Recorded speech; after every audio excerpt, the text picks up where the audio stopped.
उसका उन्वान है उफ की अकीदत। अमर और अकबर की दोस्ती पूरे मोहल्ले में मशहूर थी।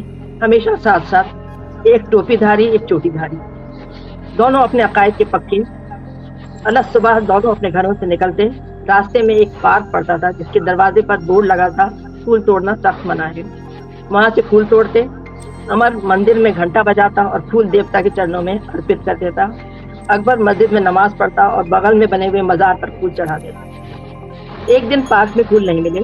सामने नेताजी की कोठी के बागीचे में पौधे फूलों की पौधों और फूलों की बहार थी। चंपा, चमेली, मोतिया, मोगरा, गुलाब महक रहे थे। गेट पर लिखा था, फूल तोड़ने वाले चोर पर कुत्ते छोड़ दिए जाएंगे। दीवार ऊंची थी। अमर झुका। अकबर उसकी पीठ पर सवार होकर फूल तोड़ ही रहा था कि कुत्ता भौंका और एक निस्वानी आवाज आई, चोर चोर। दोनों सरपट भागे, हाँफते हुए मूर्ति और मजार पर फूल चढ़ा।